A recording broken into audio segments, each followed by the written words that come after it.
Communication is not only an important tool in our day-to-day interaction with friends and family, but also in our marriage too. It is the only way we share our opinions, feelings, and even our emotions.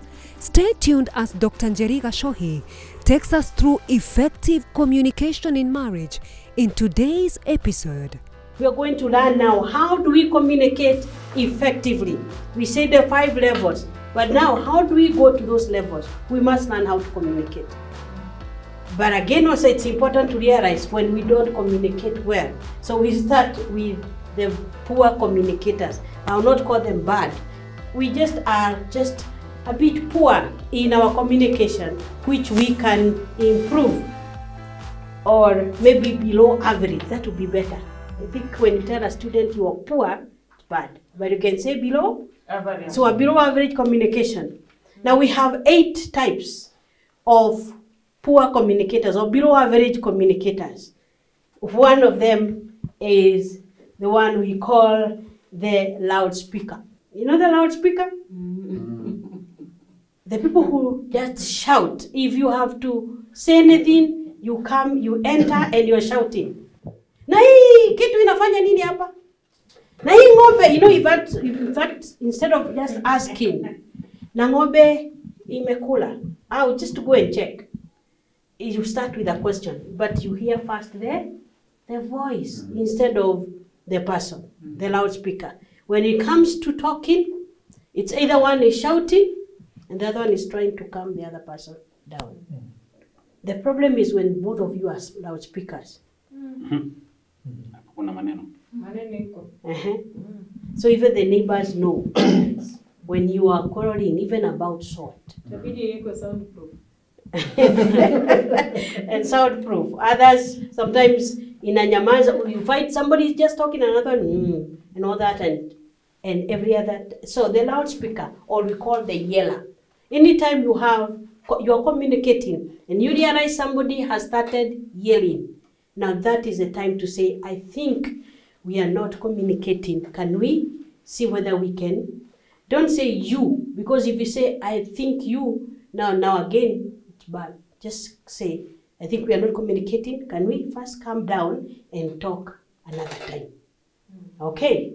Then we have the monologue, or monologue, from the word monologue. Ni ule anataka kuongea ni kila wakati, katika maongeo ni hotuba. Unaona kama vile tunaanzianga habari za saa moja. Do you have a time to say, excuse? No. The news continue, and they continue. And we have people who sometimes, if they are communicating, it is me coming with the information. You only respond when you. So we said the first, I may not be able to write all of them, but the yeller, or we call the loudspeaker. The second one we called the monologue. So the person goes on and on and on, and every time you want to interject, they say, let me first finish. I'm not through. I don't know when. And after they have talked, you don't seem to have anything to say. So what happens? Is that communication? No, but it happens. That's third below average communicator and the interrupters. And I want to add this. It is not simply just that interrupting is bad. There is time when you may remember a point and you say somebody, can you allow me just to say something before I forget? If that person, if you're communicating, they may allow you. Instead, because that's the only way to get the monologue to first pause. But we may have a chronic interrupter. Every other time, you are starting speaking, what do? They also start. Halafu, what do they do when you are talking? They cut you short, even in the middle of a sentence, not excusing themselves, and then seems to continue on and on and on. So your point that you are saying has been lost. Yes. A good interruption is actually to ask either clarity, somebody to clarify whatever you are saying, or for them to know whether you have understood. Like, for example, were you saying, is this what you are saying? When you do that, that kind of an interruption is positive. Correct. Like, but if at all you are talking and then I say, like last time, you know, there is this thing that happened, and then I tell a story for 5 minutes. That is interruption. And that is interruption. Yes. But an interruption can be good if you are saying, let me see whether I've gotten you clear or up to this point. Because we may have the monologue who at the end of it, have you understood? It's like you did. Understand. So, but the chronic interrupter who always finishes for you the sentence. Najua vile ulikuwa unataka kusema. Nimekumbuka. Yes. Yeah. That is not communication. Yes. Then we have the fourth one. Say the third one is the interrupter. The fourth one is the competitor. The competitor from the word means you are not now communicating, you are doing what? Competing. So in this case is you say your point, another one anataka kupeana karibu parallel like that, okay? You left me last time, or you said this. Hata wewe last time. Now you see, you said your point. Now instead of looking at the point where we need to communicate about, okay? Yeah, there is this thing you said and I didn't sikufurahia. So badala kusema pole au nini nilisema nieleze nijue so that next time you don't. Now it is lakini hata wewe siku ile ingine, and then you say lakini wewe, and then it goes competition until now who is the worst sinner. Because that now is no longer communicating. You are just competing. And so you will have a lot of faults. So at the end of it, sema sorry. Hata wewe sema sorry. Have you seen that argument where you say hata wewe sema sorry? Kwanza. Then that's where you get the one sorry bus. Now that is no longer sorry. So instead of going all that way, then we must make sure that we at least know how to communicate. Now the other one is, we call them the assassin. The assassin from assassinator, and what wakuwa. They wanaua conversation or the direction of the conversation. Yes, George. Niliona mwingine mahali mnaongea and there was a conflict resolution and mmoja ili yaue yale ile communication instead of kuongea a way out ama kutafuta njia mwafaka anasema hiyo makosa yote ni yangu. Yote ni yangu na nimemaliza na munisamehe. That is now one taking, that we can call them the victim. Yeah, and it's also again also is it a way of assassinating the other person, the communication. The communication. Yes. But we mean the assassin means comes to kill you. What I mean is like the hit below the belt. Let's say like you are talking, he says, "Ona vile unaongea kama mama yako." You see what has happened? They have hit you somewhere.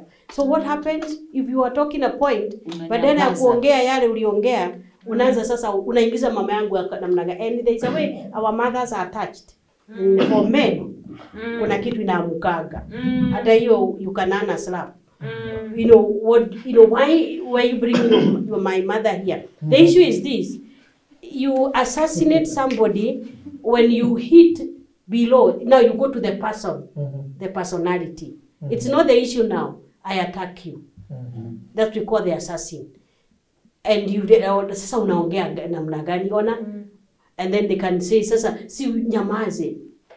The issue is this now. Instead of looking at the point now, I've started now trying to discredit how you look, and even I don't know. Give me an example. Somewhere. Watu wengine wanaongea, sasa tuseme wanaongea. Halafu mtu anasema je, ulioga mdomo kweli? Good. Very nice one. Now that is now what you call an assassin. Unaona mtu anaanza kufanya, you are talking. Now that is an assassin. And what happens is, in case you are talking, even though there's something important, it sinks in you. It's like you were just deflated. So, and sometimes those, what do you call it, statements sometimes cut deep. Because later you will remember what you are told. And even in a conversation, it doesn't end, it has a taste later. Because that person was simply just attacked you, not there. So that's what we call an assassin. And it's very bad. And unfortunately, let me say, women, we are we say bad, not good, because it's not a good thing.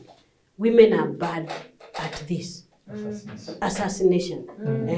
Wewe ndiye unajua kuongea. Endelea kuongea. Wewe ndiye unajua kuongea. Mimi sijui. Sasa now that part also inaku affect.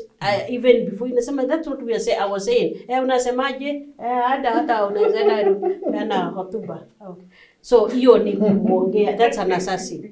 Okay? The sixth one is the one we say the victim. Now we have this one who attacks, but then we have this other one who is now plays the victim. The victim in a conversation. Let's say you are talking man and wife, and then there is this one who always feels like, I'm the only one who has the mistake. Haya, mimi nimeona mimi ndio nilikuwa na makosa. Sawa, pole. The way you are saying. So, because the conversation is going, instead of looking at an issue, they would just say, haya, mimi ndio mbaya. Sawa. Lakini hapo pengine inakuwa na kuongeza kitu. Mimi ndiye mbaya, wewe ndiye mzuri. Wacha iishie hapo. Iishie hapo. Na wengine hata hawaongezi, lakini anasema hiyo makosa yote ni yangu. Poleni. Pole ama pole. But now that is not from the heart. Anataka ili msiendelee na conversation iishie hapo. Iishie hapo. Okay. 7. We have the NBM. Who is the NBM? Have you ever gone to the hospital and found a patient who has come from the theater and they have written something like this? NBM.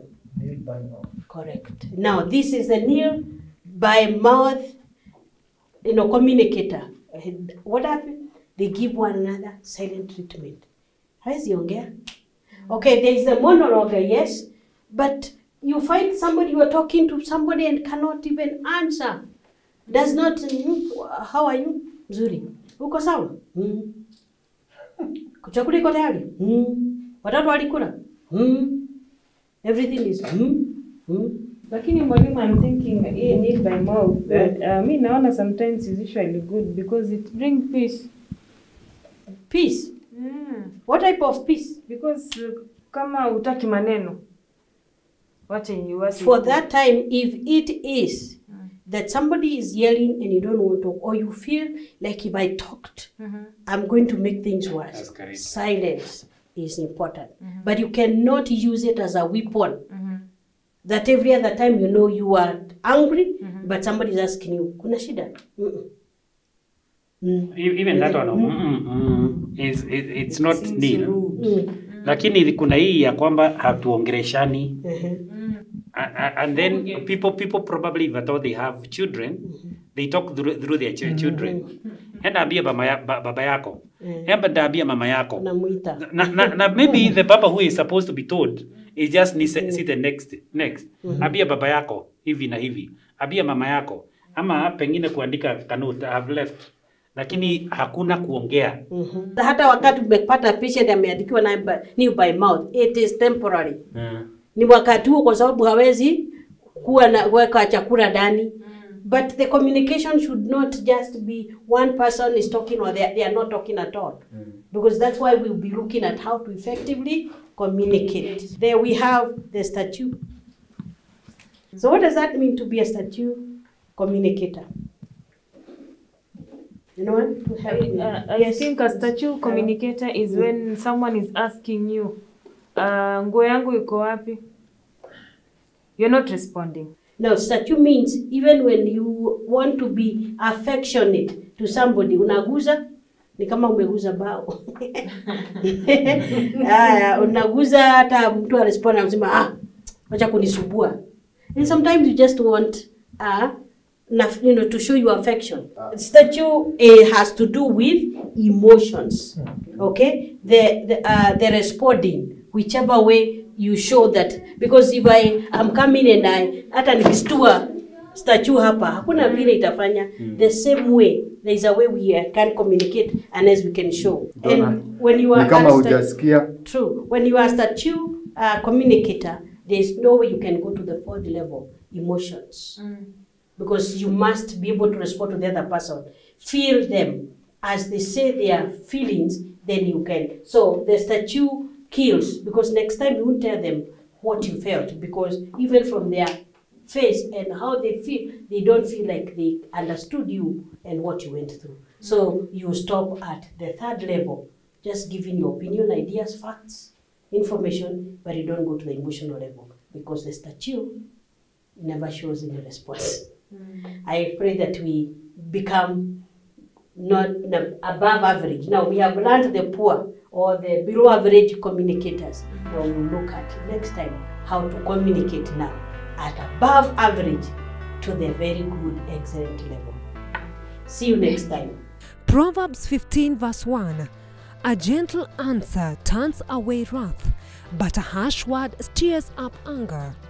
In today's discussion during the break, that was quite some class, you know, and very interesting that there's that kind of people called poor communicators, or I don't know, communicators who can do better.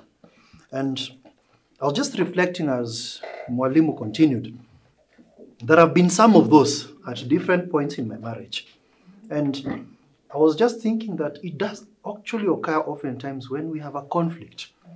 So ile tunazozana, ndio hii poor communication inaanza. So ile tumependana, tumefurahiana, hata hatukumbuki kuna shida ya kucommunicate. Lakini kuna wakati I recall even during my own marriage, tukiwa na shida, the man in me, nashindwa kuwa na maneno mingi kama bibi yangu. So nikaingia ile tunaita nil by mouth sasa. Sema sasa wewe ongea, ukimaliza utanyamaza. And unfortunately, vile niliona haikutusaidia. So with time I had to adjust and even give a reaction. Hata kama ni kumwambia nimekusikia, nimekuelewa, you know? So sijui kama kuna mtu mwingine ambao umepitia any of the other poor communication styles. How did it work out? Uko pale ama pengine ulishatoka pale? Hii kwanza mimi kushout. Baada tu nimefanyia kitu kidogo, shout mara moja tu mpaka bibi ananiambia, kwa unaambia neighbor. Sana nituliza na hiyo. Na address the nation. Yeah. So imekuwa sana problem. Na sasa umefanya mambo gani? Sasa kitu nimefanya sasa hii nimesoma. Yeah. Okay. Yeah. Sasa I think kulingana na mimi, I was a monologue. Speaking from one side, I don't want hotuba. Staki I would wake up even at midnight. Nikumbuke nilikuwa napiga kelele nimuamshe. So that I can continue. And yes, and I think there was a misunderstanding that the other person is a competitor. When the other spouse tries to raise, anajaribu kusema yake, mimi naona kama ni competition. Kwa hivyo nakasirika sana, naona, why are you interrupting what I am saying? Can you hold on? Kenyamaza kwanza, tulia sikiza.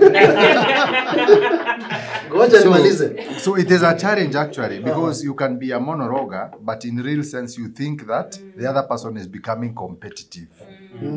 Yeah. Me too, I was in that loudspeaker. Angesema kitu kidogo tu. Na hii iko kwa familia mingi. Wewe unakuja tu kwa uzuri. lakini mwenzako anafoka. Ananena maneno ambayo yanavutia mpaka unaweza kupata mlikuwa kwa barabara mnaongea tu vizuri, umeinua sauti mpaka unavutia watu wengine ambao hawakuwa involved kwa hii discussion yenye mlikuwa mnadiscuss.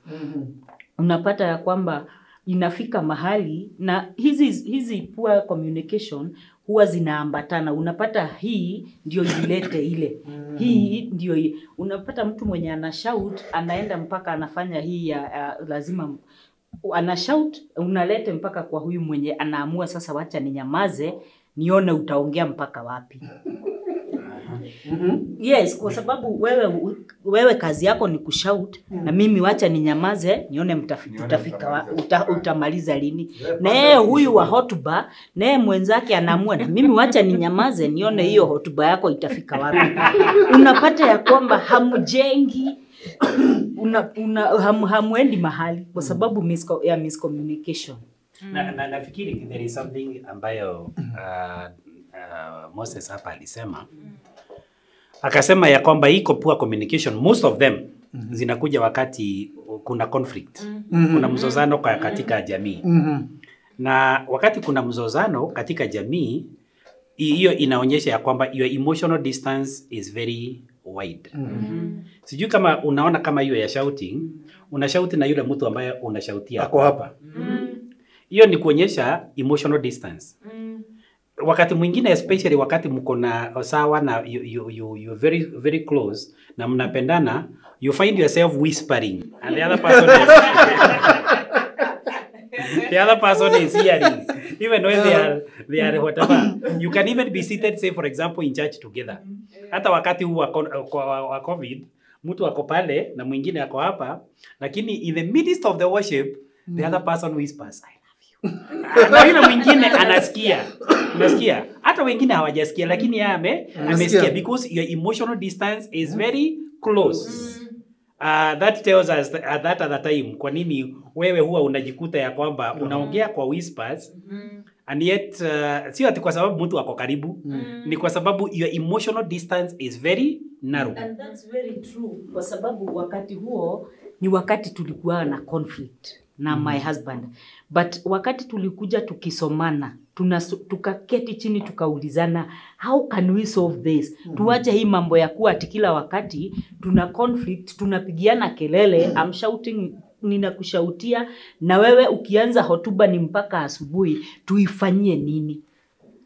I think it is also very important na ni muhimu kusema hii, they are what we call backgrounds. Like take an example, I have talked to so many people and I have seen so many people that were barmaids.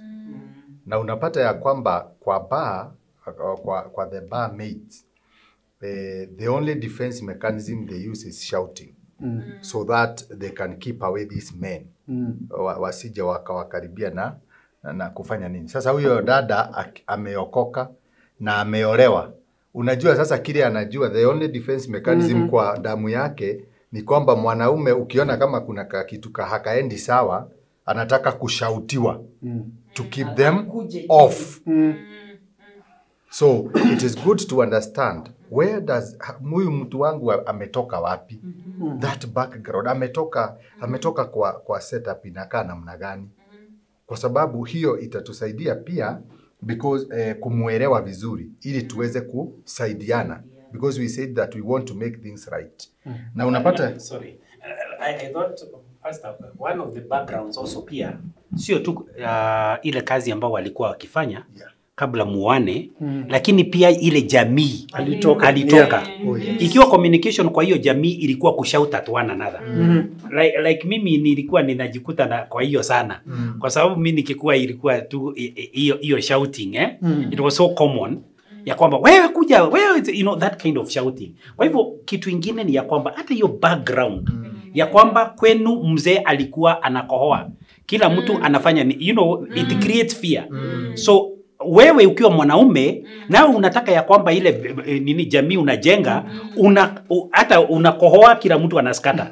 So I agree with you, but it also depends not only with the work that we are doing or you are doing before we got married, lakini pia background ya malezi. Thank you. That is and that's what I am saying, that we need to understand. Mimi nijielewe, nimekuwa katika jamii ya aina gani, nimekuwa katika kazi ya aina gani, nimekuwa na interactions za aina gani, so that I can now narrow down. As I said earlier, na kwamba unaona sasa mimi ni monologue lakini sijui. I think mwenzangu akijaribu ku raise point naona ni competition. Kwa hivyo najaribu kumkomesha niendelee kuongea.